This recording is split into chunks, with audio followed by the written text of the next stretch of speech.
సింపుల్గా ఎగ్స్తో రైస్ ఎలా తయారు చేసుకోవాలో చూద్దాం. ముందుగా స్టవ్ మీద కడాయి పెట్టుకొని 1 టీ స్పూన్ ఆయిల్ వేసుకొని వేడయ్యాక పోపు దినుసులు అలాగే 5-6 వరకు జీడిపప్పులు వేసుకొని బాగా గోల్డ్ కలర్ వచ్చే వరకు వేయించుకోవాలి. తర్వాత ఇందులో 2 ఉల్లిపాయలు, కొన్ని పచ్చిమిర్చి అలాగే కొంచెం కరివేపాకు వేసుకొని ఆనియన్స్ రెడ్ కలర్ వచ్చే వరకు వేయించుకున్నాక ఇందులో ఒక 1/2 టీ స్పూన్ అల్లం వెల్లుల్లి పేస్ట్ అలాగే 3 ఎగ్స్ని వేసుకొని బాగా వేయించుకోవాలి. అల్లం వెల్లుల్లి పేస్ట్ పచ్చివాసన పోయిన తర్వాత ఉడికించి పెట్టుకున్న రైస్ని ఇందులోకి వేసుకొని ఇందులోకి కొద్దిగా ధనియాల పొడి అలాగే జీలకర్ర పొడి, కొంచెం గరం మసాలా వేసుకొని ఒకసారి బాగా మిక్స్ చేసుకోవాలి.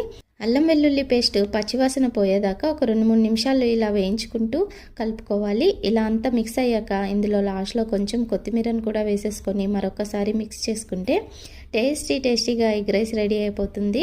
లంచ్ బాక్స్కి కానీ రైస్ మిగిలినప్పుడు కానీ ఇలా క్విక్గా చేసుకుంటే టేస్టీగా ఎగ్ రైస్ తయారైపోతుంది.